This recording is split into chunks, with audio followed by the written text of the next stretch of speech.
बिस्मिल्लाहिर्रहमानिर्रहीम। अस्सलाम वालेकुम students. IS 36 impairment of asset कर रहे हैं। चले आए, क्या है? Cost of disposal. ये जो fair value less cost to sell है, तो ये कॉस्ट टू सेल क्या है? डिस्पोजल कॉस्ट है। इसमें क्या क्या लेना है? डायरेक्ट सेलिंग कॉस्ट लेनी है। डायरेक्ट सेलिंग कॉस्ट का मतलब जो सेल से डायरेक्टली लिंक करती हैं, उनमें कितनी आइटम है?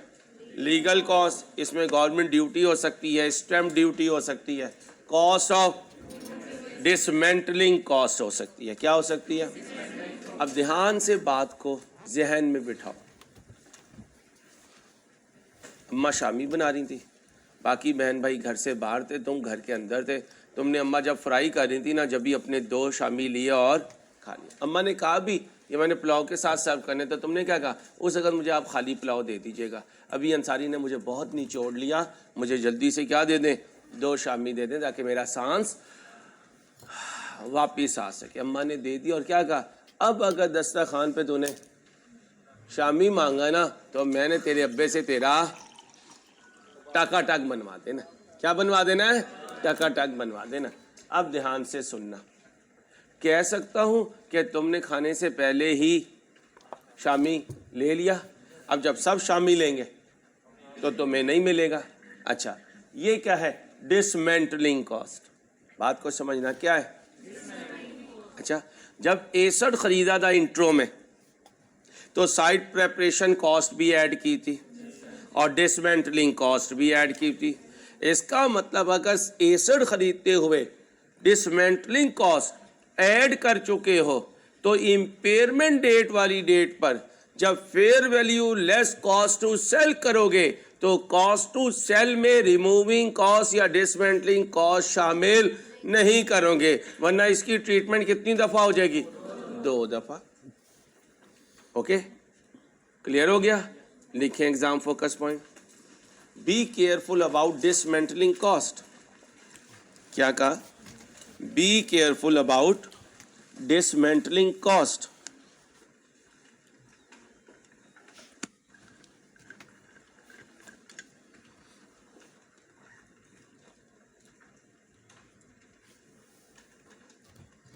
क्या कहा?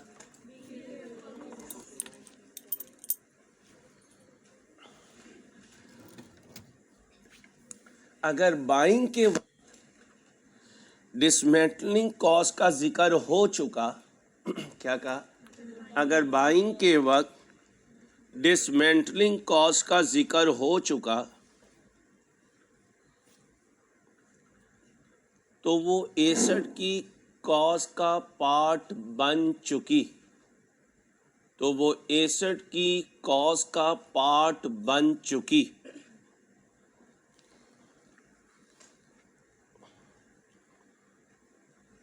अब कॉस्ट टू सेल में शामिल ना करना।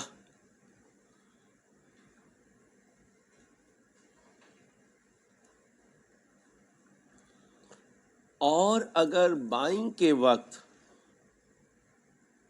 क्या कहा? और अगर बाइंग के वक्त डिसमेंटलिंग कॉस्ट का जिक्र नहीं है, और अगर बोलो बाइंग के वक्त डिसमेंटलिंग कॉस्ट का जिक्र नहीं है, क्या कहा? और अगर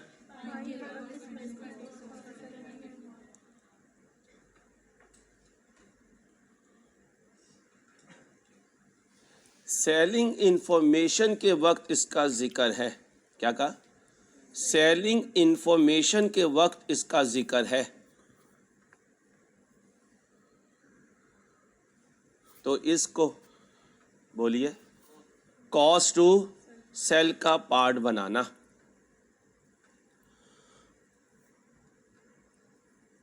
याद रहेगी बात भाई? भाई याद रहेगी? ये टैक्सेस पेड कौन से लोग हैं? Non refundable. ये क्या? Cost necessary to bring the asset into a condition to be, याद करो, इंट्रो, इन्वेंट्री, एनआरवी। एनआरवी में कुछ सेलिंग कॉस्ट होती थी, तो वैसी कोई रिपेयर आ जाए, कोई रेमेडियल वर्क आ जाए तो वो सारी शामिल कर लेंगे। नॉट डायरेक्ट सेलिंग कॉस्ट, अब ध्यान से सुनना। हाउएवर रिडंडेंसी कॉस्ट, कौन सी कॉस्ट लिखें, रिडंडेंसी कॉस्ट कौन सी होती है?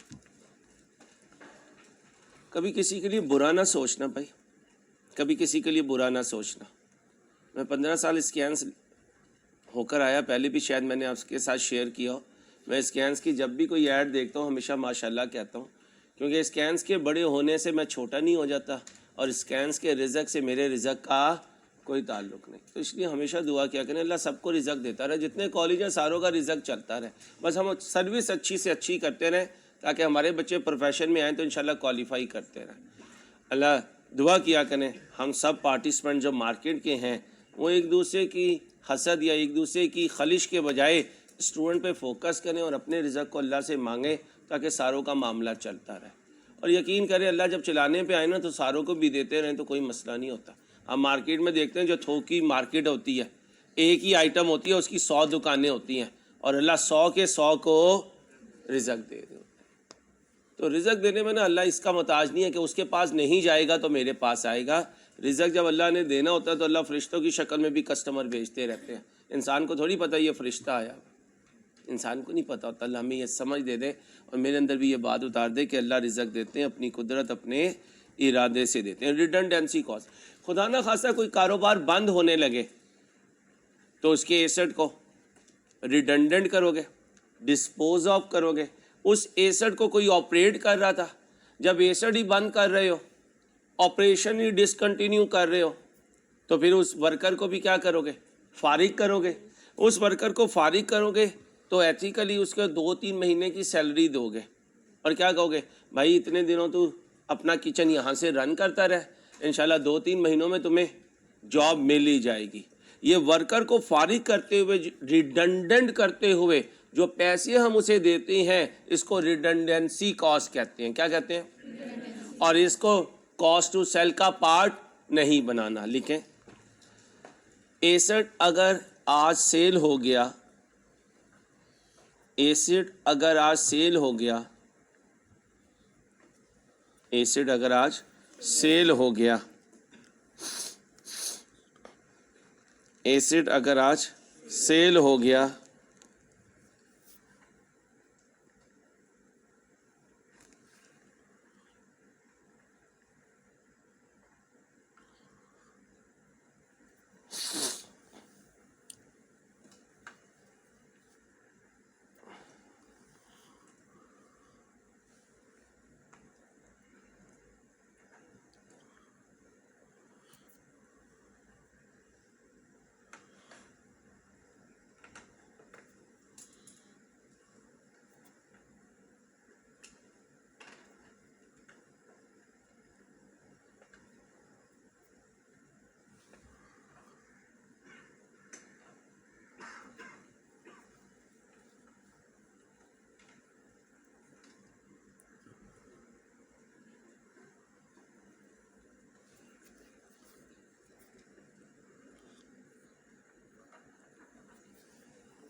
जी भाई, एसेट अगर आज सेल हो गया तो वर्कर को फारिग करना पड़ेगा, तो वर्कर को फारिग करना पड़ेगा।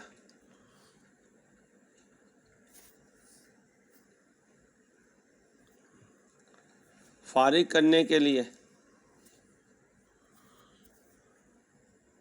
उसको कुछ पैसे देंगे।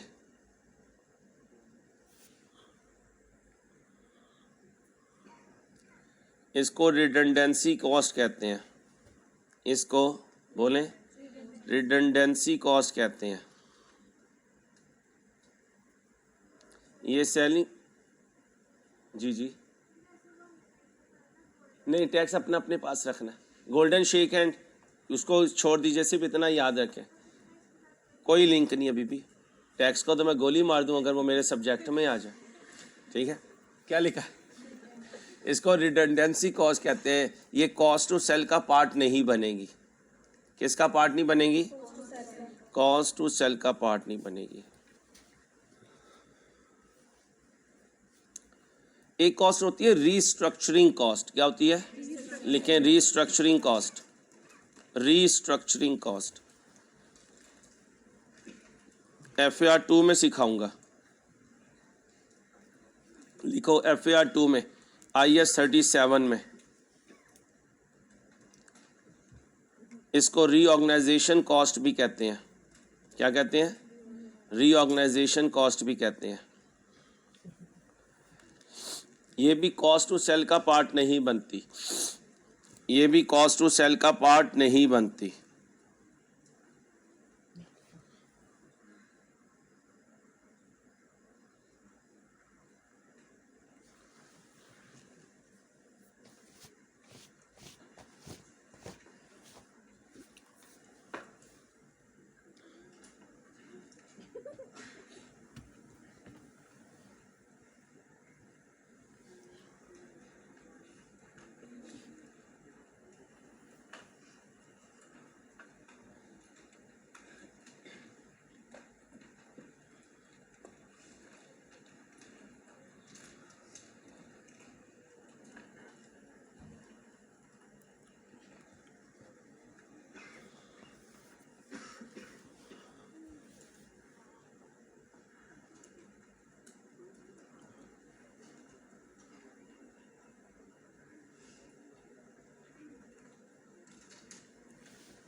जी भाई, ये भी रिडंडेंसी कॉस्ट और रीस्ट्रक्चरिंग कॉस्ट सेलिंग कॉस्ट का पार्ट नहीं बनती।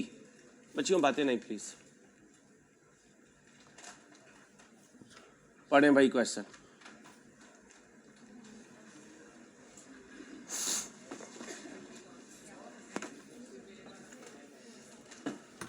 बुक का पेज नंबर 223। रिक्वायरमेंट पढ़ लें पहले। Calculate impairment loss as at 30/6/5। जल्दी से करें, 5 मिनट दे रहा हूँ आपको जी पढ़ने के। 5 मिनट क्वेश्चन पढ़ने के दे रहा हूँ, फिर मैं पढ़ूंगा। अगर आप पहले पढ़ लेंगे तो आपको फ़ायदा हो जाएगा, कुछ बातें आपको समझ में आ जाएंगी।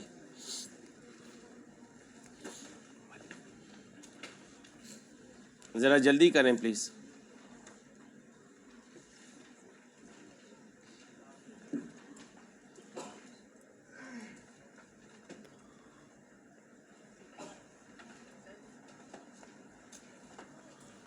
ध्यान से पढ़ें भाई।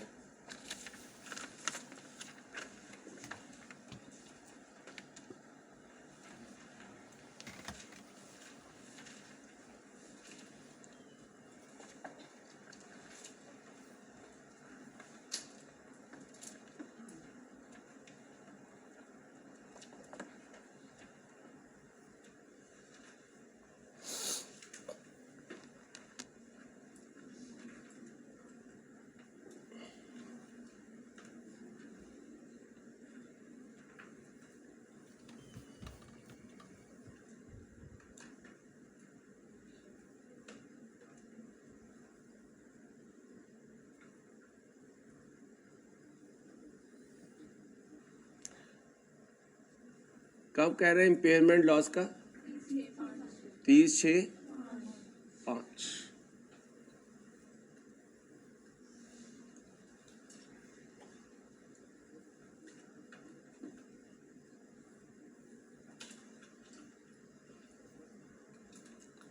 तो फिर रिकवरेबल अमाउंट भी कब की चाहिए होगी जी?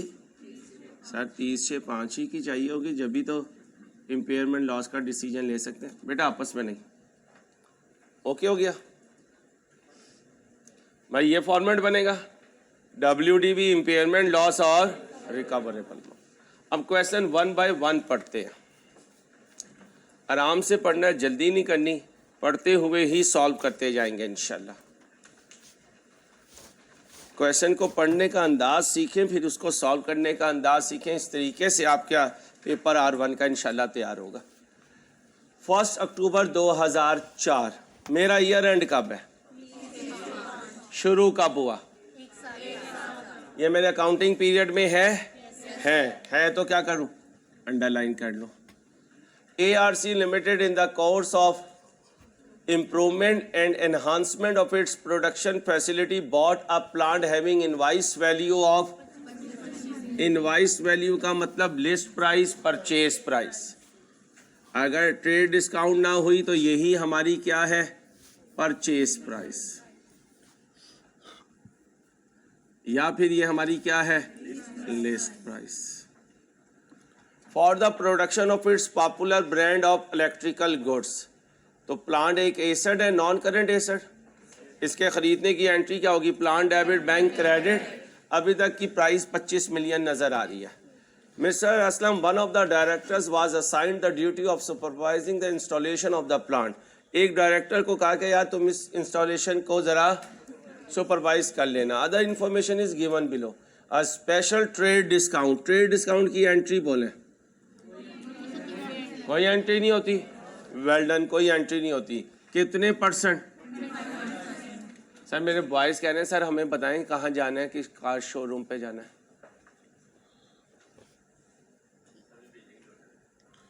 हुई है बात, तशरीफ रखें। Special discount 25% was allowed by the supplier due to efforts of the agent involved in the who had close association with mister. Normally the supplier allows only 10% trade discount to his. कोई दुकानदार 10% trade discount देता है, लेकिन as a student जब तुम उसके पैरों में पड़ जाओगे तो कितने परसेंट ले ली, 25%। लिस्ट प्राइस कितनी थी, 25 मिलियन, इसका कितने परसेंट डिस्काउंट मिला, 25%, कितना बना 1000 ले लेता हूँ ताकि फ्रैक्शंस में ना जाए। यहाँ करता हूँ कॉस्ट ऑफ एसेट, क्या करता हूँ, cost of plant, cost of plant. पहली आइटम क्या है, लिस्ट प्राइस। लिस्ट प्राइस कितनी है, 25,000, 1000 कॉमन ले रहा हूं।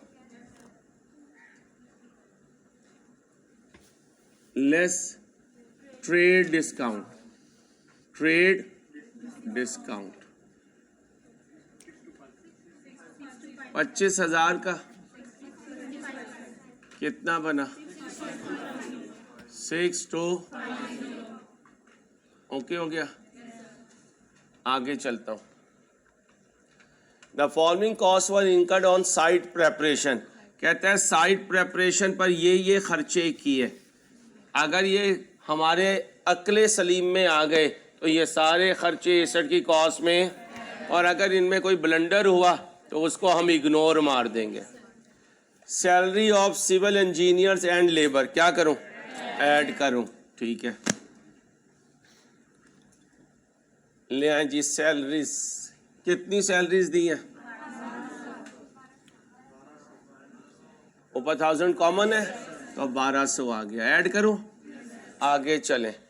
Civil and electrical work refer C below, कहाँ है सी, ये civil and electrical work include cost of certain instrument amounting to 1,50,000, ये 30 उड़ा दूं, 1000 कॉमन लेना है ना, which were poorly handled by the workers and were totally damaged. Now they carry no value. Poorly handled, ये बच्चियाँ juicer ख़राब करती हैं घर में। तुम लोग डाइनिंग पे से गिलास तोड़ते हो, क्या सिखाया था इंट्रो में, चैप्टर नंबर 7-8 में, पुअर हैंडलिंग की वजह से अगर कोई नुकसान हो वो क्या होता है, एबनॉर्मल लॉस। कौन सा लॉस, तो लिखो इंट्रो में पागल ने बताया था। हाँ, काश के तुम मेरी बातें दिल में जहन में रख लो। इंट्रो में सर ने बताया था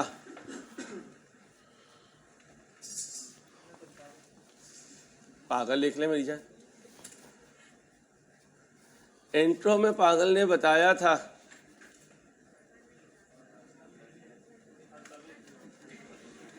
यार एक बात करो ना भाई, पागल लिखना है सर लिखना है, सर लिखना, चलो सर लिख लो, सर पागल लिख लो। सर पागल ने बताया था कि जो एबनॉर्मल लॉस है, क्या कहा, जो एबनॉर्मल लॉस है वो एक एक्सपेंस है।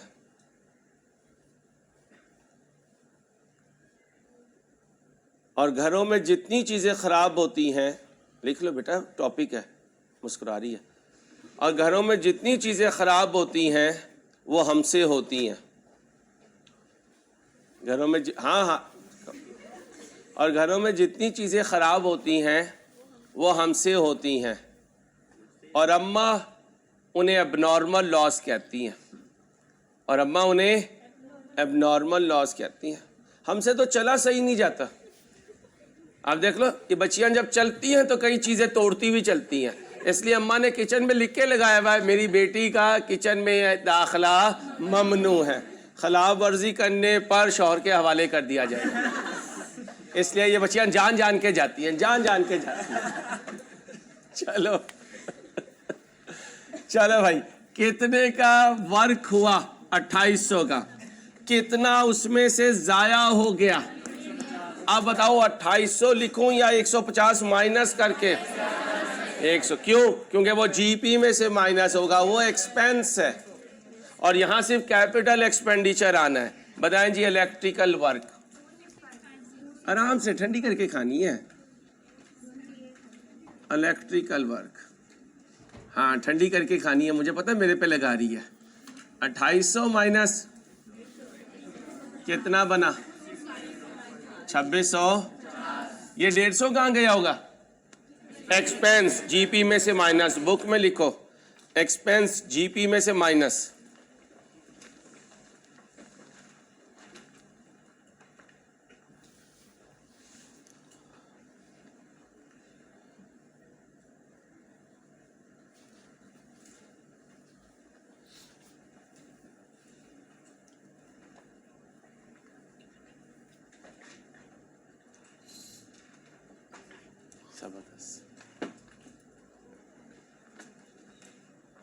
क्या लिखा है?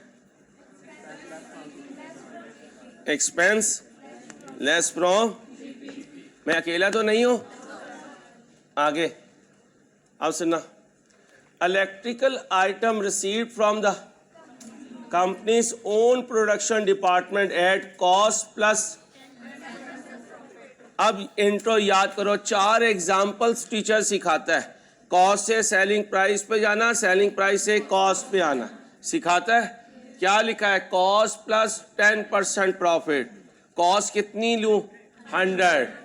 प्रॉफिट कितना लूं? 10। सेलिंग प्राइस कितनी बनी? 110। Similar items are sold to customers at cost plus. आपने बिजनेस के ही किसी डिपार्टमेंट से कुछ चीजें ली अपने डिपार्टमेंट में इस्तेमाल करने के लिए, तो ये जो बाहर वाला मामला है इससे आपका कोई ताल्लुक नहीं। अब एक बात याद रखना, ये पॉइंट यहाँ नहीं देना चाहिए था। ये बीएफडी का पॉइंट है ट्रांसफर प्राइसिंग का, या FAR 2 का पॉइंट है ऑपरेटिंग सेगमेंट IFRS 8 का। यहाँ मारी भी है बोंगी, लेकिन कुछ कह नहीं सकता, कैमरा ऑन है। लिख लो एग्जाम फोकस पॉइंट, बोंगी का एग्जाम फोकस पॉइंट। बच्चियों ने अपने पे नहीं बात लेके जानी, ठीक है? आप वेरीफाइड भोंगी हैं, ठीक है? चलो, ये ज़रा मैं इनकी भोंगी की बात कर रहा हूँ, आप तो मब्बा की भोंगी है ना। चलो लिखो बच्चियों, बच्चियाँ लिखेंगी। बोंगी का एग्जाम फोकस, भाई बोंगा लिख लो। चलो लिखो बोंगा, घी का डोंगा। चलो बोंगी की, भाई बोंगी की एग्जाम फोकस पॉइंटी। उर्दू में ना लिखो, सिर्फ ये लिखो एग्जाम फोकस पॉइंट। कोई ऐसा पॉइंट आया करेगा ना जो यहाँ नहीं होना चाहिए, मैं उसे बोंगी कहा करूँगा। क्यों? क्योंकि ये गलत है, बच्चे के साथ इस तरह नहीं खेलना चाहिए। मैं एग्जामिनर्स को भी इस रिकॉर्डिंग के ज़रिए रिक्वेस्ट करूँगा कि काइंडली जितना मर्जी मुश्किल पेपर बनाएं, लेकिन आउट ऑफ सिलेबस ना बनाएं। अब ये बच्चा FAR 1 में है, ये आपने कॉस्ट अकाउंटिंग का पॉइंट दिया है। अब जो बच्चा कॉस्ट अकाउंटिंग अभी नहीं पढ़ रहा है, उसे आप एक ऐसे पॉइंट पर टेस्ट कर रहे हैं जो यहाँ पर नहीं होना चाहिए, क्योंकि बच्चा रिपोर्टिंग के पेपर में बैठा हुआ है, कॉस्ट अकाउंटिंग के पेपर में नहीं बैठा हुआ है, ठीक है? और आपको पता है कॉस्ट अकाउंटिंग की बुक ICAP की मैंने ही रिव्यू की हुई है। उस रिव्यू रिपोर्ट में भी मैंने कहा है कि यार इस तरह के पॉइंट FAR 1 में नहीं होने चाहिए। मुझे उम्मीद है कि इंशाल्लाह आप इसे कंसिडर करेंगे। जी बच्चों, अब याद रखना, लिखना, दो एक ही बिजनेस के दो डिपार्टमेंट एक दूसरे से कमाई नहीं कर सकते। एक ही बिजनेस के दो डिपार्टमेंट एक दूसरे से कमाई नहीं कर सकते। अब ये देखो, मैं अगर कोई शेख हूँ और मैं कोई दुकानदार हूँ और तुम मुझसे कोई चीज़ लेने आए, ये मार्कर ही, तो मैं कहूँगा 150 का, आप कहोगे साथ वाली दुकान पे 110 का मिल रहा है। मैं क्या कहूँगा, ला इलाहा इल्लल्लाह मुहम्मदुर रसूलुल्लाह, मुझे घर में 140 का पड़ा है। अब जब इंसान कसम खा ले तो कस्टमर क्या कहते हैं, यार वाकई इतने का पड़ा होगा। आप भी शेख थे, आपने कहा तूने 140 का कहाँ से लिया, तो क्या कहा, छोटे भाई से। उसने कहाँ से लिया, उससे छोटे भाई से। उसने किससे लिया, बहनोई से। बहनोई ने किससे लिया, सुसर जी से। तो इसका मतलब घर में तो वो 90 का पड़ा है, आपस में 10-10 रुपए कमाते रहे और बाहर आके कसम खा रहे हैं कि घर में कितने का पड़ा, 140 का। सॉरी शेखो। अब मुझे बताओ, भाई भाई से कमा सकता, नहीं कमा सकता। टैक्स वाले भी नहीं से मानते, टैक्स वाले भी ये नहीं मानते कि अगर आपने भाई से कोई गिफ्ट लिया तो ठीक है, वो कहते हैं इसको ट्रांजैक्शन समझो। क्या समझो। अब जरा गौर से सुने, आपकी सिस्टर डिवीजन ने, किसने, दो डिपार्टमेंट आपस में ब्रदर डिवीजन नहीं होते, क्या होते हैं, सिस्टर डिवीजन होते हैं। अकाउंटिंग की टर्मिनोलॉजी है, नॉर्म है। आपकी सिस्टर डिवीजन ने आपको कुछ आइटम दी, इलेक्ट्रिक की तारें दी, स्विच दिए, बटन दिए, कितना प्रॉफिट रख के, 10%। और रूल क्या है, कोई डिपार्टमेंट दूसरे डिपार्टमेंट से कमाई नहीं कर सकता। तो ये 330 क्या है, सेलिंग प्राइस या कॉस्ट, सेलिंग प्राइस। जाना है, जो गिवन है उससे डिवाइड कर दो, जहां जाना है उससे मल्टीप्लाई कर दो। और वादा किया था कि पूरा इंट्रो पूरे सीए में दिखाऊंगा तुम्हें इंशाल्लाह। उस वक्त यकीन नहीं करते थे कि अभी झूठ बोल रहा है, अपना बैच भरने के लिए कहता है। अब जब आएगा पूरा इंट्रो FR1 में तो यकीन आ जाएगा। और ऐसे ही R2 में सारे का सारा इंट्रो और FR1 भरा हुआ है, उसका अपना कुछ भी नहीं है, सिर्फ नाम है और फीस है उसकी अपनी। लेकिन फीस के बगैर नहीं, कभी कभी खुद ही कर लेंगे, ठीक है। बहुत कुछ है FR2 में, तुम्हें नहीं पता। लो भाई, ये 300 क्या है, इलेक्ट्रिकल कॉस्ट। क्या, इलेक्ट्रिकल कॉस्ट। इधर आ जाओ, इलेक्ट्रिकल आइटम्स, इलेक्ट्रिकल आइटम्स जो गिवन है उससे डिवाइड कर दो, जहां जाना है, यानी प्रॉफिट वाला हिस्सा निकाल दो, प्रॉफिट वाला हिस्सा। और एक और बात याद रखना, यहीं पे सुन लेना, ऑनर ड्राइंग करता है ना तो सेलिंग प्राइस पे नहीं करेगा, हमेशा कॉस्ट प्राइस पे करेगा। लिख लो, ऑनर भी ड्राइंग हमेशा कॉस्ट प्राइस पे करेगा।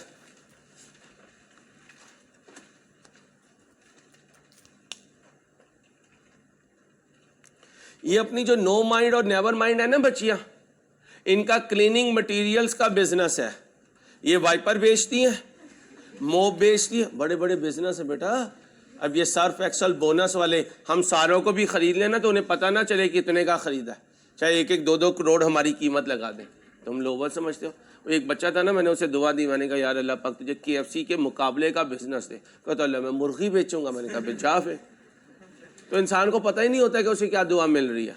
तो बच्चियां क्या बेचती हैं, वाइपर बेचती हैं, सर्फ एक्सल बेचती हैं, बोनस बेचती हैं, मोप बेचती हैं, डस्टर बेचती हैं, ठीक है। अब इनके अपने ऑफिस में टाइल्स पे मिट्टी हो गई, इन्होंने अपनी इन्वेंट्री की एक आइटम उठाई और मोप मारना शुरू कर दिया, उस पर सर्फ एक्सल मारे जा रही हैं, चमकाए जा रही हैं टाइल्स को। कोई आने वाला है? कस्टमर की बात हो रही है, थोड़ा सा इंसान ना अकल करे। अब अगली बात सुनो, इन्होंने अपनी इन्वेंट्री को उठाया और इस्तेमाल कर लिया तो ये तो एक्सपेंस बन गया। सर्फ जो इस्तेमाल किया वो एक्सपेंस बन गया। अब बताओ ये एक्सपेंस कॉस्ट पे रिकॉर्ड करूं या इनकी आइटम्स की सेलिंग प्राइस पे? तो लिखो तीसरी बात भी, ड्राइंग्स भी कॉस्ट पे होती हैं और अपनी ही इन्वेंट्री आइटम अगर एक्सपेंस बन जाए तो वो भी हमेशा कॉस्ट पे लेनी है। अपनी ही इन्वेंट्री आइटम अगर एक्सपेंस बन जाए तो वो भी हमेशा, बोलो, कॉस्ट पे लेनी है। इलेक्ट्रिकल आइटम्स हो गई। आगे चलो, लिख लो जरा जल्दी जल्दी लिखा करो। अगर अपनी ही कोई इन्वेंट्री आइटम बेटा एक्सपेंस बन जाए तो उसे भी कॉस्ट पे रिकॉर्ड करना है। ऑनर कोई इन्वेंट्री आइटम ले जाए तो उसे भी कॉस्ट पे रिकॉर्ड करना है। दो सिस्टर डिवीजन एक दूसरे को कोई चीज़ दें तो उसे भी कॉस्ट पे रिकॉर्ड करना है। मेरी कोशिश होती है एक पॉइंट आए तो सारी ज़िंदगी के उससे रिलेटेड पॉइंट एक ही जगह आ जाए ताकि दोबारा आपको ना सोचना पड़े। और आपके पास टाइम कम है, आज फिर मैच है, ठीक है। वो तो अच्छा हुआ कल हजरत जी वर्ल्ड चैम्पियंस हार गए, ठीक है। तो सारे नक्शे आपके सेमीफाइनल वाले बन रहे हैं, आगे देखें क्या होता है। अच्छा जी, चलो जी, आओ जी, आओ जी, आ जाओ, आ जाओ बच्चियों, इधर आओ। ओ बच्चियों इधर आओ। ये कौन है? साइट प्रेपरेशन में एम्प्लाई को जो पैसे दिए इंक्लूड करो, लिखो जी रेम्यूनरेशन। हो रहा आपका मोबाइल या तो मेरे पास आ जाएगा बेटा या सारी ज़िंदगी के लिए आपसे चला जाएगा अगर आप क्लास में यूज़ हुआ तो। स्लाइड भी खोले, स्लाइड की ज़रूरत नहीं है ना मेरे चंदा मेरे लाल। कितना? अच्छा, मोबाइल ने अब्बे को बेचारे को ना बिल्कुल बाउंड कर दिया। जब मोबाइल पे तुम्हें पकड़ता है तो क्या कहते हो? अंसारी का लेक्चर देख रहे हैं और आवाज़ नहीं आ रही। नहीं जनाब, जो उन्होंने स्लाइड भेजी है वो देख रहे हैं। तो खुदारा उस्तादों को इस्तेमाल मत करें अपने पुट्ठे कामों में, आपकी मेहरबानी। खुदारा आगे आओ। अब क्या हुआ? 1 जनवरी 5 मेरे अकाउंटिंग पीरियड में है जी, अंसारी है। क्या किया? टेस्ट रन किया। कब कंप्लीट हुआ? 31/1/5 को। कितनी कॉस्ट लगी? ठीक है, अब सुने। Sale proceeds of test production were 320। याद है? और भाई याद है? क्या याद है? क्या याद है? टेस्ट रन करने में 550 की कॉस्ट और उससे जो सैंपल बर्गर तैयार हुआ वो कितने का बिक गया? 320 का। तो नेट टेस्टिंग कॉस्ट लिया करते थे। इंट्रो में सिखाया हुआ है, सैंपल बनता है, सैंपल से जो पैसे आते हैं वो सैंपल बनाने वाली कॉस्ट से माइनस हो जाते हैं। यहाँ क्या लिखूं? Testing cost. क्या लिखूं? Testing cost. कितनी लगी? 500 माइनस 300, बाकी बचा 230। कभी कभार बुक में और हमारी स्लाइड में कोई फिगर छोटी मोटी चेंज हो जाए, परेशान नहीं होना, स्लाइड को लेके चलना है, अदरवाइज ऑनलाइन स्टूडेंट परेशान हो जाते हैं, ठीक है। और वो वैसे ही कहते हैं अंसारी बच्चों को कहा करो सरहाने मीर के ज़रा आहिस्ता बोले। मैंने अभी वीडियो ऑन करके नींद की गोली ली है। जाग के पढ़ा करो जहाजो, यकीन करो। पता नहीं क्या कहूँ मैं तुम लोगों को यार, दिल ही टूटता है तुमसे। आगे आओ। प्लांट कहाँ चला गया? कब? 1, 2, 5 and E. The company is presently खामोश। The company is presently obliged to dismantle plant at end of life and present value of dismantling cost is 350। बस जो यहाँ लिखा मैं वो ले लो। बीबी अभी समझाया, बीबी अभी समझाया, अभी समझाया कि जो यहाँ आ जाए बस वो ले लिया करो। कितना? अब गौर से सुनो। बाइंग के वक्त की बात चल रही है या सेलिंग के वक्त की? तो फिर डिसमेंटल कॉस्ट को कहाँ ऐड कर देंगे? कॉस्ट में। लेकिन डिसमेंटलिंग कॉस्ट, डिसमेंटलिंग कॉस्ट कितनी है? 350। जल्दी जल्दी करें। फिर क्या हुआ जी? अगर यहाँ जिक्र आएगा तो हमेशा कॉस्ट में ऐड हो जाएगी। अब नीचे अगर हम बेच रहे हुए तो इसे उसमें सेलिंग कॉस्ट का पार्ट नहीं बनाएंगे। प्लांट प्रोडक्शन में आ गया कब? और ये भी तो 1, 2, 5 है, ये भी तो 1, 2, 5 है, ये दोनों एक ही है। इसका मतलब जिस दिन टेस्ट कंप्लीट हुआ ये अवेलेबल फॉर यूज हो गया। अवेलेबल फॉर यूज हुआ तो डेप्रीशिएट होगा। कब से कब तक? कितना बना? 5/12। Okay. and attained 45% capacity during the period ended on 30 जून 5। अब ये फिर कॉस्ट अकाउंटिंग का पॉइंट है। जब आप किसी फैक्ट्री में प्लांट लगाते हैं और आप जैसी चीज़ों को उसमें प्रोड्यूस करते हैं, फिर आपको ले जाकर मार्केट में पेश करते हैं, तो शुरू में आपकी कीमत कम लगती है। मोबाइल जेब में रख बेटा, ज़ाया हो जाएगा, ज़ाया हो जाएगा मेरा बच्चे। अभी तो मैं उसे ज़ाया करने लगा, तब तू ज़ाया होना चाह रहा। अब सुनो भाई, मार्केट में तुम्हारी कीमत क्या लगेगी? कम लगेगी। फिर मैं तुम्हें क्या करूँगा? नहलाऊँगा, दुहलाऊँगा, फिर तुम्हें आर्टिकल्स करवाऊँगा, फिर सी फैब करवाऊँगा। MSA के ज़माने में जब तुम्हारी अम्मा तुम्हें बेचने जाएंगी तो कीमत, बच्चियों का पता है, कह रही है कीमत ज़्यादा लगेगी पप्पू की, तो पप्पू की कीमत ज़्यादा लगेगी। याद रखना, इस लाइफ साइकिल कॉस्टिंग किसी सब्जेक्ट में किसी टीचर ने पढ़ाई हो? नहीं, मैं पढ़ाऊँगा इंशाल्लाह MFA में। अब सुनो, प्रोडक्ट का ना एक लाइफ साइकिल होता है, एक आइडिया स्टेज होती है, फिर वो प्रोडक्ट इंट्रोड्यूस होता है, फिर उसकी ग्रोथ स्टेज होती है, फिर वो मार्केट को कैप्चर कर लेता है, मैच्योरिटी स्टेज, MR=MC। इकोनॉमिक्स वाला टीचर, डिमांड का जो भी है, MR=MC, marginal revenue marginal cost के बराबर होती है, कंपनी मैक्सिमम प्रॉफिट कमाती है। फिर यहाँ वो सस्टेन करने की कोशिश करता है, मार्केट फैक्टर्स उसे हिट करते हैं, नेक्स्ट जनरेशन ऑफ ऑपरेशन उसको डिक्लाइन करती है, ये गिनना शुरू होता है। अब इसका वापसी का रास्ता है, आप कहते हो जितना निचोड़ सको निचोड़ लो, फिर आप उसके रेवेन्यू की मैक्सिमाइजेशन पे जाते हो और टारगेट बनाते हो MR=0 हो जाए, क्योंकि इससे नीचे जब जाएगा तो ये लॉस देकर जाएगा। Idea stage, growth stage, maturity stage, declining stage, killing stage. तो ग्रोथ स्टेज पे पूरे मार्केट को आपने कैप्चर नहीं किया तो प्लांट मैक्सिमम कैपेसिटी पे चल रहा होगा या एक एवरेज कैपेसिटी पे? इधर फोकस कर भाई, तू किसे ढूंढ रहा? ऊपर कौन है? मक्खी है? ये लेवल हो गया तेरा अब यार, मक्खियों का आशिक बनेगा? कमाल हो गया यार, यूं देख रहा। चलो इधर आओ, कितने % अचीव की कैपेसिटी? अब क्या हुआ? The company at this stage discovered that the actual capacity of the plant is about 85% of the capacity declared by the supplier. बात को समझना, कॉस्ट का पॉइंट आया, पूरा समझाना चाह रहा हूँ ना। मेरे लिए शर्मिंदगी है कि मैं आपको यहाँ खड़े होके कॉस्ट का 15 साल पढ़ा के कॉस्ट ना बता सकूं। बाइक लेते हो चाइना की बाइक लेते हो ना, उस पे मीटर पे क्या लिखा हुआ? 190 तक जाएगी, 110 पे जाके खड़कना शुरू हो जाती है। खड़क सिंह के खड़कने से खड़कती हैं खिड़कियां, खिड़कियों के खड़कने से खड़कती है तुम्हारी बाइक, ठीक है? और बाइक पे जो पीछे बैठी होगी फिर बाद में वो भी खड़केगी। इसलिए ध्यान से बाइक लेना, चाइना की बाइक नहीं लेनी। मीटर पे क्या लिखा हुआ है? 190 तक जा सकती है। कहाँ पे खड़क गई? अब तुम डीलर के पास गए और उससे क्या कहा? भाई साहब तुमने मीटर पे लिखा हुआ है 190 तक जाएगी, ये तो 110 पे खड़क गई। तो उसने कहा तुझे किसने कहा है कि तू ये ले, तू CD70 ले? तो क्या ले? तो कह सकते हो ये चाइना वाली जितनी चीज़ें आ रही हैं इसमें ये हमारे साथ 2 नंबर ही करते हैं। मीटर पे लिखते हैं 190 तक जाएगी, खड़क जाती है।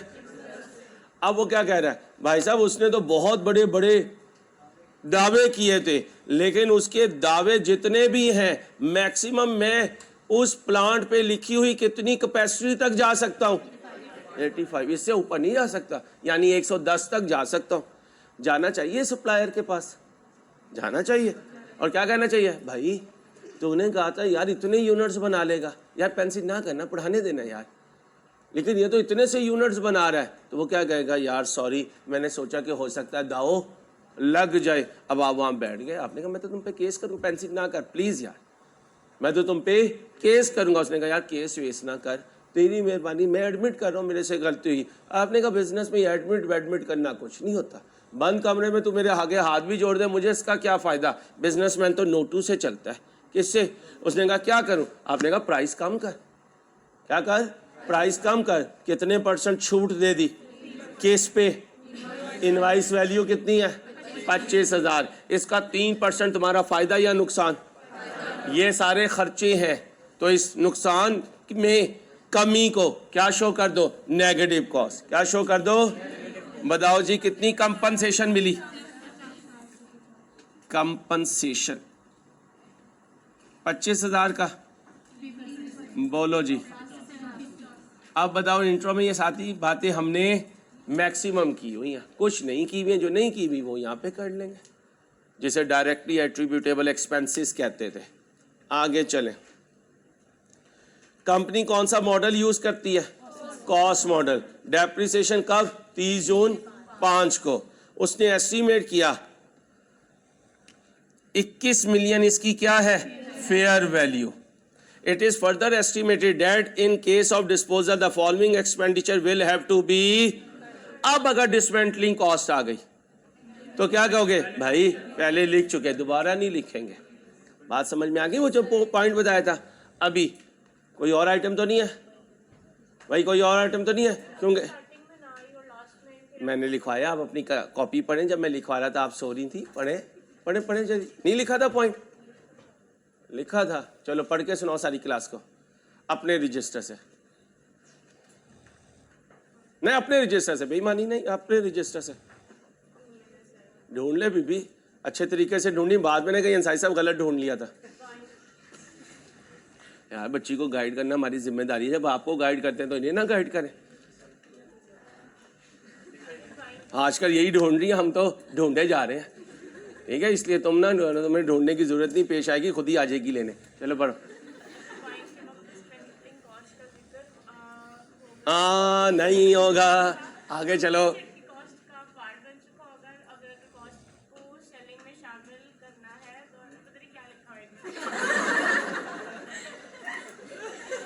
जिंदगी में एक, ये तो एक मजाक की बात हो गई। जिंदगी में एक बात याद रखना, इंशाल्लाह, अल्लाह से डर के कह रहा हूँ, ऐसा नहीं होगा 100 नंबर का पेपर आए और वो रजिस्टर में ना हो। इंशाल्लाह, अल्लाह से डर के कह रहा हूँ।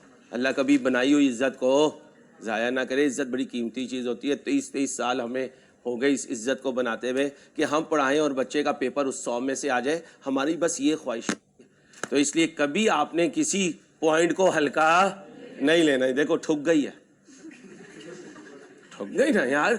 अगर ये पॉइंट होता तो जवाब आ जाता। अब अगर ये पॉइंट पेपर में आ गया तो ये क्या कहेगी? Examiner paper he out of syllabus बनाया, अंसारी ने जो बताया वो तो आया ही नहीं। ठीक है, इसलिए प्लीज जैसे मैं कहूं वैसे ढूंढना है आपने। मैं चेकलिस्ट बना के दे दूंगा, तुम्हें नहीं, तुम तो ढूंढे जाओगे भाई साहब। लगे रहो, शाबाश। टोटल करो भाई साहब। 2,333 ये क्या है? Cost of plant. Cost of plant. बेटा बातें नहीं, ओए बातें नहीं। यहां क्या चाहिए? WDV। WDV का फार्मूला ही भूल जाता है sir Ansari. Cost minus accumulated cost. बोलो 2,333 माइनस, अब अकुमुलेटेड डेप्रिसिएशन माइनस करूंगा। ठीक है, फार्मूला क्या लगाऊंगा? Cost minus residual value. बोलो नहीं है, लाइफ बोलो। रेट दिया हुआ है इनटू 10%। प्लीज, ये इसकी जिंदगी का पहला साल है। बाइंग है, एडिशन है। एडिशन की डेप्रिसिएशन का रूल बोलेगी ये बच्ची, बाकी चुप रहेंगे। ये बच्ची जिसने मास्क नीचे किया वो खड़ी, आप बताएं जी क्या पूछा मैंने? वाह, आप तो बड़ी सोबर और डिसेंट बच्ची है, अपनी सोचों में भी है लेकिन आंसर भी आता है। वेल डन, ऐसी बैठी रहा करें, शाबाश। चले बोलो भाई, रूल बोलो। कितना बना? 5/12। बच्ची ने बहुत माशाल्लाह स्ट्रेट और कंपोज्ड आंसर दिया। Well done. हालांकि मैं ये सोचा था ये इस वक्त क्लास में अटेंटिव नहीं है। शाबाश बेटा। बोलो जी WDV 22,358। अब इसे किससे कंपेयर करना है? Recoverable amount. ठीक है, अब रिकवरेबल अमाउंट पे आ जाओ। रिकवरेबल अमाउंट बोलो जी। Recoverable amount higher of fair value less and value in, ढूंढ के लाओ value in use, not applicable, not available. अब क्या लाऊंगा? Fair value less. Fair value कितनी का है? 21,000। इसमें से क्या माइनस करना है? Cost to cell. आ जाओ जी, कॉस्ट टू सेल। ध्यान से, cost of transportation cost to sell में शामिल करो। यस करो। Terminal benefits of labour to be laid off, फारिग करते हुए लेबर को जो पैसे दिए, ये रिडंडेंसी कॉस्ट है और ये इसमें नहीं आएगी। क्या ये एक्सपेंस है? एक्सपेंस है, लेकिन कॉस्ट टू सेल का पार्ट नहीं बनेगा। Legal cost, stamp duty, okay हो गया, जमा कर दे। 200 माइनस करें 20,750, 20,000 गिरी है या नहीं गिरी? कितनी गिरी है? बोंगी ना मार, कैलकुलेटर से कर। 1600, ये 1608 क्या है? Impairment loss. कॉपी करो।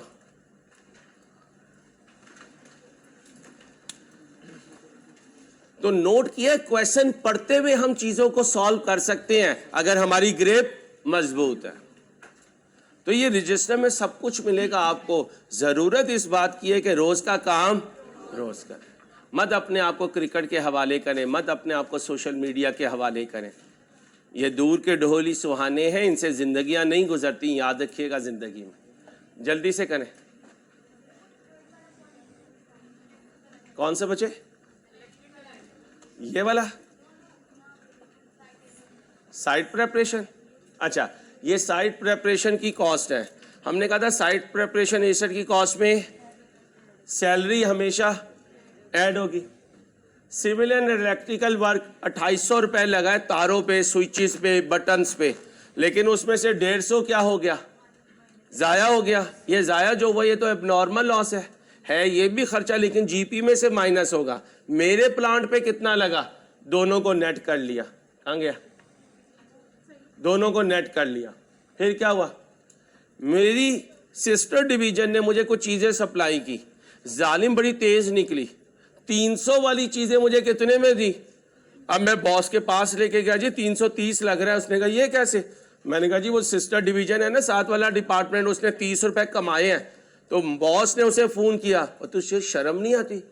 तू सिस्टर डिवीजन से कमाई करने में लगा हुआ है। अब बताएं मैं कॉस्ट में 300 लिखूं या 330? 300, क्योंकि बिजनेस को कितना खर्चा पड़ा है? 330 रुपए तो सिस्टर डिवीजन कमा रही है, हालांकि उसका इसमें कोई रोल, वो भी बिजनेस का पार्ट है, मैं भी बिजनेस का पार्ट हूं, और एक पार्ट दूसरे पार्ट को हमेशा कॉस्ट पे देगा। फिर क्या बचा?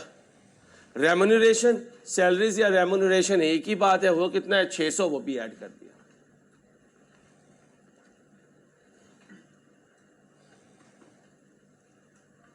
जल्दी से कॉपी करें। टॉपिक कौन सा चल रहा है? इम्पेयरमेंट लॉस चल रहा है।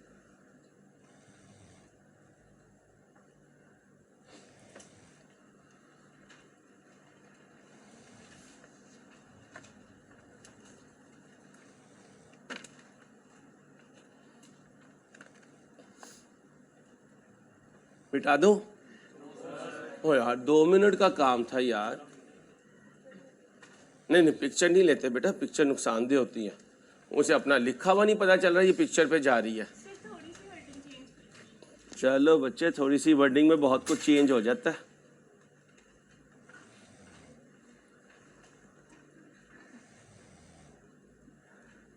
लगे रहो शाबाश, लगे रहोगे इंशाल्लाह जीत जाओगे, अल्लाह ने चाहा तो।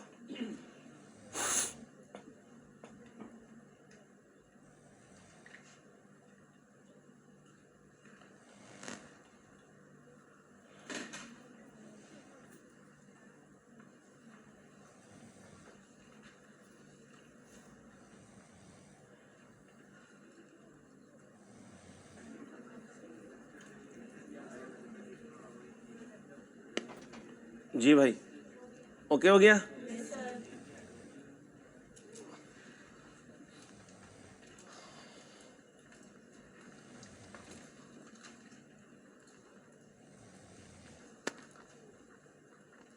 अब आपने मुझे एक और पास पेपर करके देना।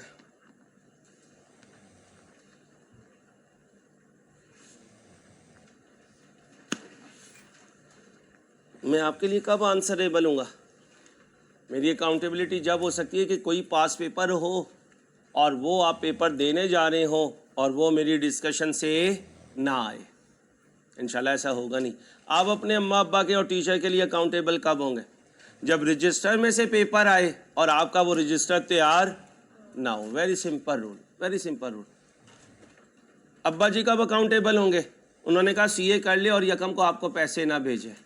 सर अंसारी, आपको कहें 100 क्लासेस होंगी और आपको वो ना पढ़ाएं जो पेपर में आना हो, और आप पेपर वाले दिन आपका तैयार ना हो मामला। हम सब अकाउंटेबल हैं एक दूसरे को।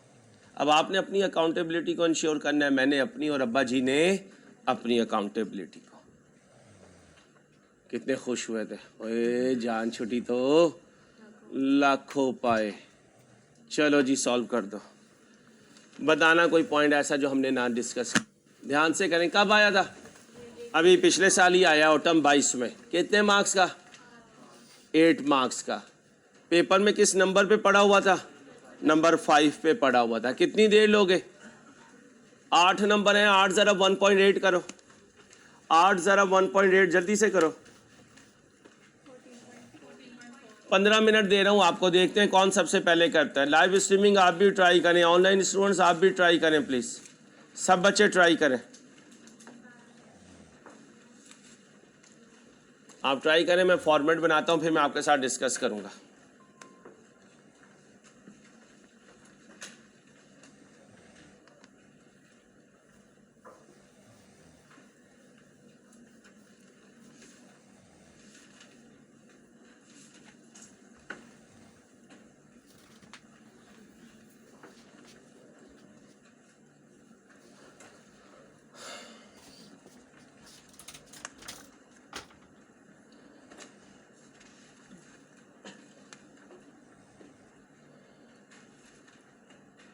रिक्वायरमेंट पढ़ लीजिएगा। क्या कह रहे हैं? Compute the impairment loss if any in the value of the plan to be recognized on 31/12/21। करें भाई।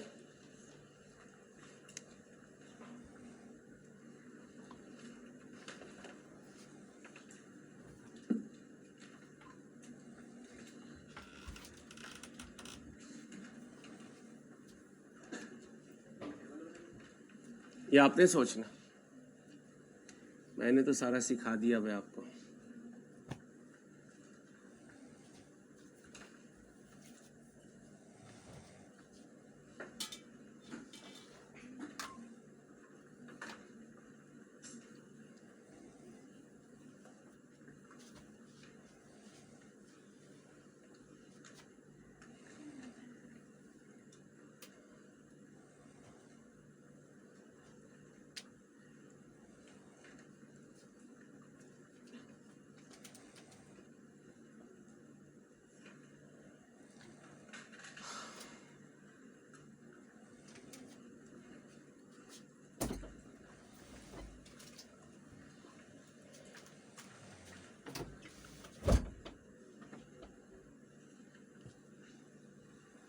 सब शुरू करें ना, किसका वेट कर रहे हैं?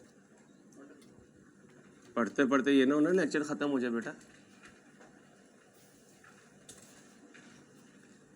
हर बच्चा कोशिश करे बेटा।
कितने साल की लाइफ बाकी है? अगर किसी ने क्वेश्चन पढ़ो,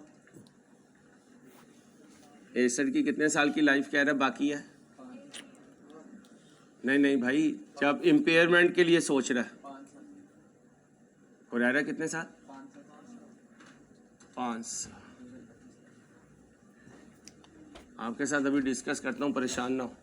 पहले एक दफ़ा क्वेश्चन को एब्जॉर्ब करने की कोशिश करें कि क्वेश्चन आपसे क्या कह रहा है।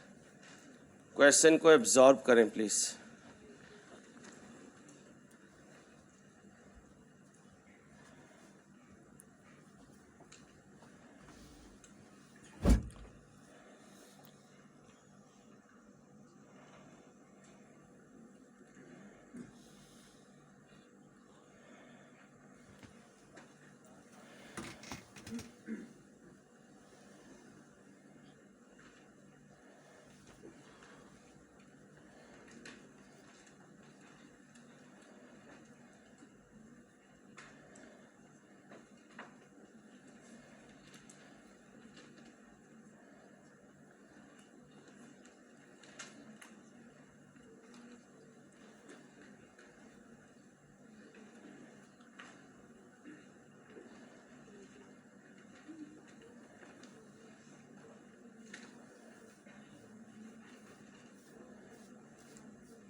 आए जी, सुने। Excuse me. 1 मार्च 17, क्या नाम है भाई? Germany limited imported N automatic plant for 130 million. Import किया प्लांट को। The commissioning of the plant, what do mean by commissioning? Site preparation. और डी कमीशनिंग, डिसमेंटलिंग कॉस्ट लिखने। Commissioning mean site preparation cost. Commissioning mean site preparation cost. कब site preparation complete हुई? कितनी cost पे? ये 130 में add होगी। आगे इकोनॉमिक लाइफ प्लांट की और यूजफुल लाइफ प्लांट की इंट्रो में सिखाया था। किस पर डेप्रिशिएट करेंगे? शाबाश। तो लिखने economic life mean total life, useful life mean जो हमने इस्तेमाल करनी है, तो हम उस पर डेप्रिशिएट करेंगे जो हमने इस्तेमाल करनी है, यानी useful life. Economic life mean total life, useful life mean जो हमने इस्तेमाल करनी है। डेप्रिशिएट करेंगे किस पर बेटा? आगे चले। मेथड कौन सा है और रेट कितना है? Due to declining demand for the product manufactured from this plant and impairment test was carried out at 31/12/21। 31/12/21 measurement date या मेजरमेंट डेट है जिस दिन इम्पेयरमेंट को आपने टेस्ट लगाना है, चेक करना है। यही टी नॉट है। यही क्या है? टी नॉट है। यही टी नॉट है। आ जाए। टी नॉट की डेट बताएं जी। 31/12/21 21। एसेट अभी तक कितने का हो चुका है? 130 और 10 140। आगे इससे रिलेटेड कोई नहीं है। तो फिर अगर मैंने WDV कैलकुलेशन करनी है जो इम्पेयरमेंट के लिए बहुत ज़रूरी है, तो मैंने कब एसेट अवेलेबल किया? 1/1/18। ये नहीं लेना बेटा, क्योंकि डेप्रिसिएशन के लिए ये रेलिवेंट नहीं है। जब कमीशनिंग पूरी होगी फिर वो अवेलेबल फॉर यूज़ होगा। तो लिखे साइट प्रेपरेशन पूरी होगी तो अवेलेबल फॉर यूज़ होगा।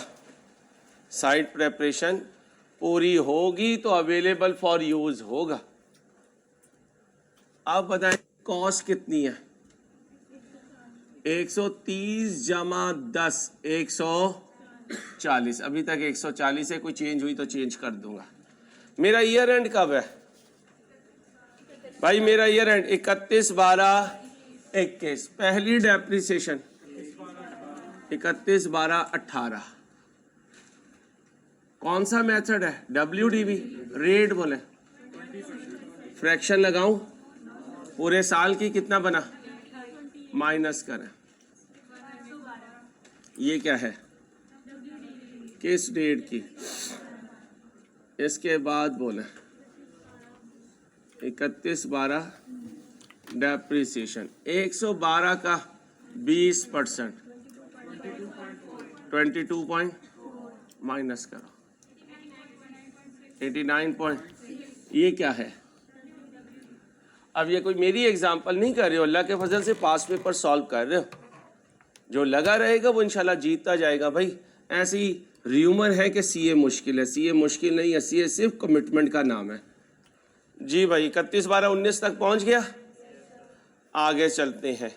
Current selling price of a similar plant in the local market is, बोलो 50 मिलियन। आज इस जैसा प्लांट बेचूं तो 50 मिलियन का बिकता है। जरा देखें मेरे प्लांट की आज करंट बीन 31/12/21 T0 लिख लें। Current been measurement date, current been measurement date कौन सी है? मेजरमेंट डेट ये T0 है। इस जैसा कितने का बिक सकता है? और अगर इसकी सेलिंग प्राइस नहीं है क्वेश्चन में तो यही इसकी सेलिंग प्राइस भी है। और सेलिंग प्राइस का मतलब फेयर वैल्यू, तो कितनी है? 50। कितनी है? आगे चले।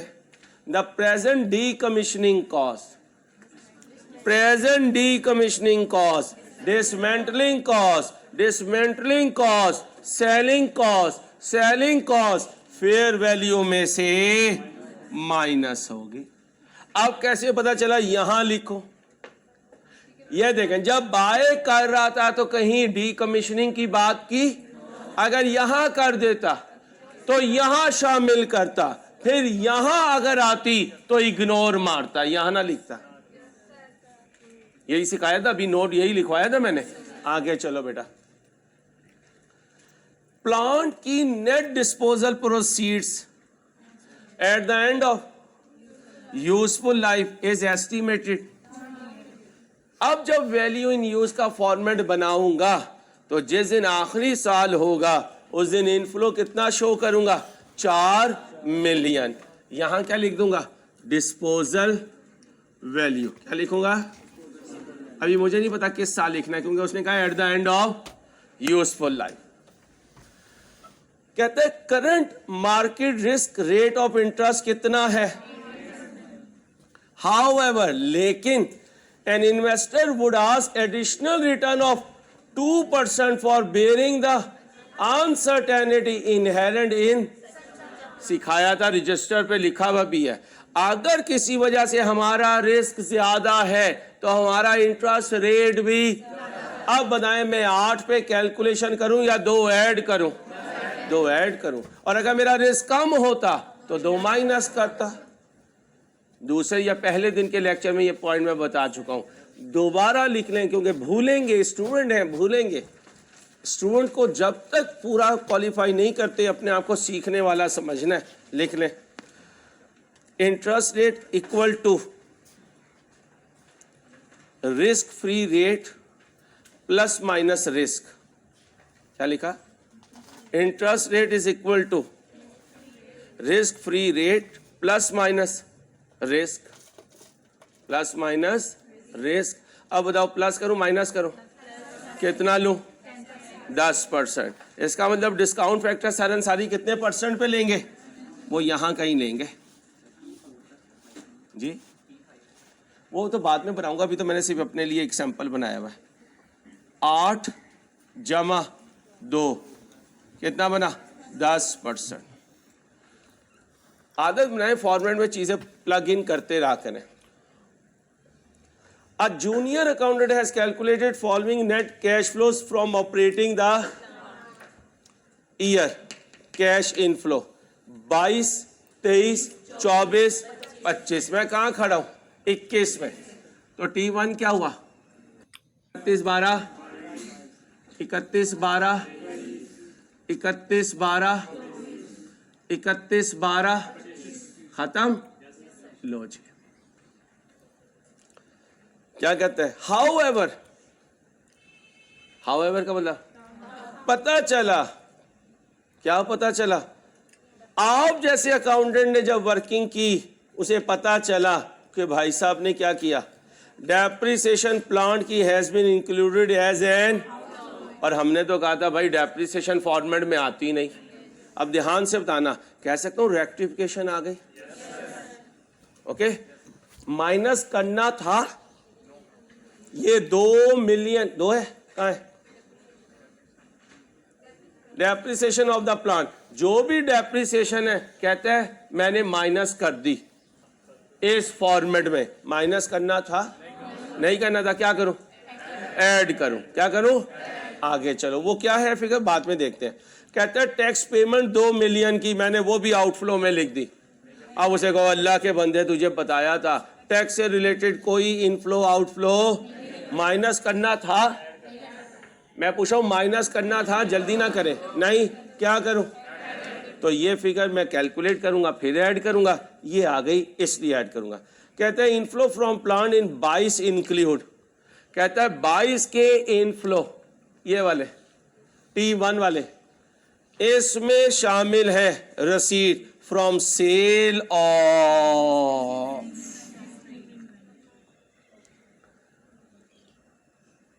आपने सेल कर दी हुई है, उसके पैसे कब आए? 22 में। अब मुझे बताओ 22 में अगर एग्जिस्टिंग सेल के पैसे आ रहे हैं तो वो तो शामिल नहीं होंगे। क्यों? वो पैसे डेटर से आ रहे हैं, वो तो पास की बुकिंग है। पास की बुकिंग में जाए तो भी रिकॉर्ड नहीं करना, आए तो भी नहीं, सिखा चुका हूं। ओके हो गया। अब इस फॉर्मेट में सबसे पहले क्या लिखूंगा? Unadjusted cash flows. क्या लिखूंगा? Unadjusted net cash flows. कितने दिए हुए हैं T1 के? जी 11। एड बैक करूंगा, एड बैक जी, डेप्रिसिएशन और टैक्स पेमेंट लेस करूंगा। क्या? Collection from previous debtors. कब में शामिल हैं डेटर्स के पैसे? कितने माइनस करूं? 3, ये आउट कर दूंगा। टैक्स पेमेंट ऐड करें, कितनी कितनी है? और अगले 2 ईच है। अब क्या रहता है? डिस्पोजल वैल्यू कहाँ लिखो? आखिरी साल कितनी? 4। अब क्या रहती है? डेप्रिसिएशन। वो कैलकुलेशन से आएगी। ओके, अब क्या कह रहा है? कोई और पॉइंट है भाई? कोई और पॉइंट है? डेप्रिसिएशन का कोई रेट तो नहीं चेंज कर रहा? देख लो, मरवाना देना। पक्का? डेप्रिसिएशन का टेबल बनाओ, इतना फॉर्मेट बनाओ जल्दी से। डेप्रिसिएशन का टेबल आगे ले जाओ, जल्दी से कर दे। कहाँ तक आओगे टेबल लेके? 2025 तक, 2025 तक, जल्दी से कर दो।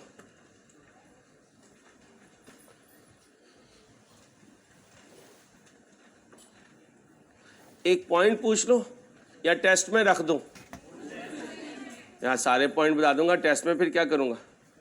चलो रोक दो, तुम दो मुझे रजिस्टर में, तुम्हें बाद में याद नहीं रहता समटाइम।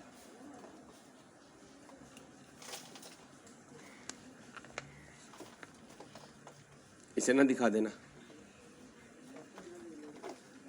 नहीं, टेस्ट में अनसीन छोटे छोटे पॉइंट दूंगा ताकि आपकी नर्व्स को ज़रा टेस्ट कर सकूं। क्लास में बताया हुआ होगा, ऐसा नहीं होगा कि क्लास में मैंने उसका इशारा नहीं दिया होगा, इशारा दे के समझाया होगा, लेकिन कभी पास पेपर में आया नहीं होगा, तो वो मेरे टेस्ट में आएगा। 60% पुरानी चीज़ें होंगी, 40% मैं अपने आइडियाज़ लेके आऊँगा, ताकि जब एग्जामिनर अनसीन पेपर बनाए तो आप पैनिक ना हो।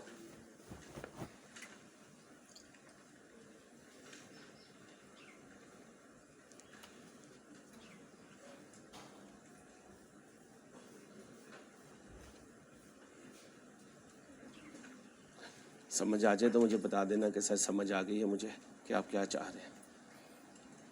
ठीक है भाई, अभी आया नहीं है कभी पेपर में। आओ भाई, 31/12/20 डेप्रिसिएशन 89.6 का बोलो, माइनस करो, इसके हिसाब से बताना बीबी। 7 आएगा ना बीबियों, ओए बीबियों।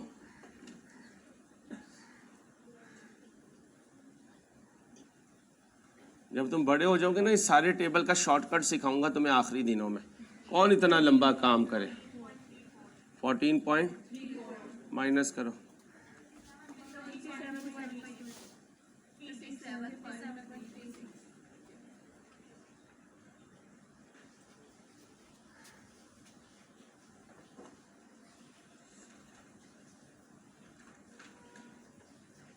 बोलो, माइनस करो, 45 पॉइंट। कोई मसला नहीं, इसको फटकाने की कोशिश करो, खुद ना फटक जाना।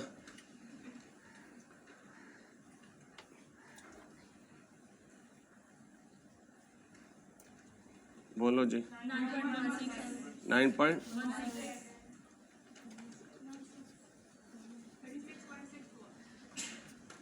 डेसिमल में कोई मसला आ रहा है तो टेंशन नहीं लेनी बेटा, प्लीज़ रिक्वेस्ट है आपसे, लड़ना नहीं है।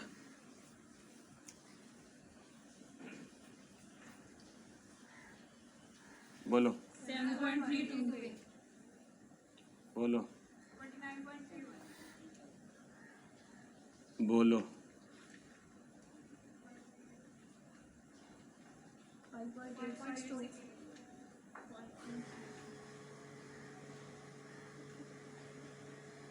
जी, 5.8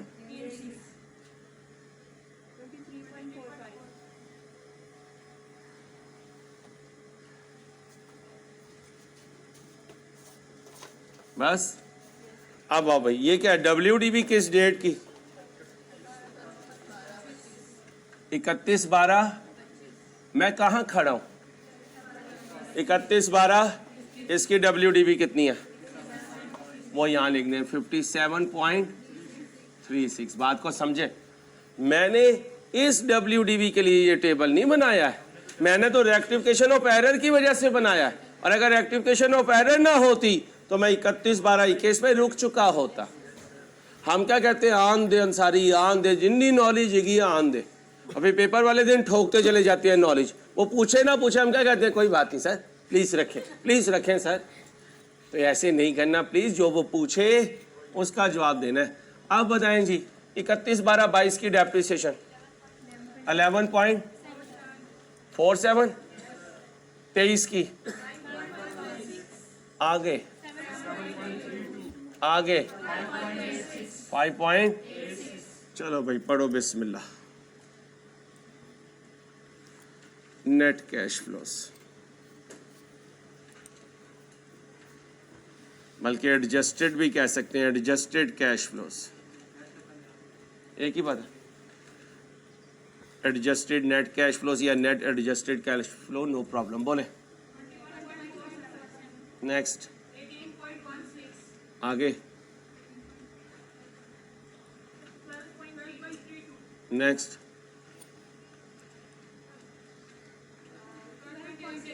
12 चलो भाई 10% डिस्काउंट फैक्टर 909-826-751-683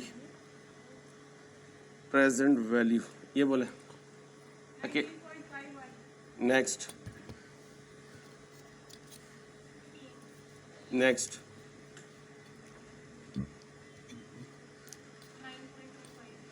बाकी आराम करें बेटा, नानी के घर आई हुई है, जीरो माइंड। और तुम्हारा मोबाइल बज रहा है, इसको काट दो कॉल को, ये कॉल जो आ रही है नहीं आ रही है। चलो 8 पॉइंट का add back depreciation, add back tax payment, less collection from previous debtor. Final answer दें, value in use. Value in use कितना 52.54। इधर आ जाए, fair value less cost to sell कितनी बनी 48, वैल्यू इन यूज 52.5, दोनों में से हायर बोले 52 इसे यहाँ लिखे 52 पॉइंट गिरी है, कितने से गिरी है 4.82। इम्पेयरमेंट पूछा है, सिर्फ कंप्यूटेशन पूछी है, एंट्री नहीं पूछी। ओके कॉपी करो, मुश्किल नहीं है, सीए बार बार समझा रहा हूँ, अल्लाह तुम्हें समझा दे ये बात कि यार सच बोल रहा है ये। जब तक तुम्हें यकीन आता है, जब तक अटेम्प्ट आ चुकी होती है।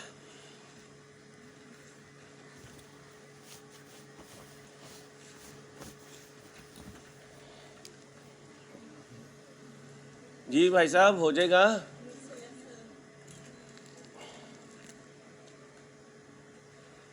ओके अपना ख्याल रखिएगा, अल्लाह हाफिज़।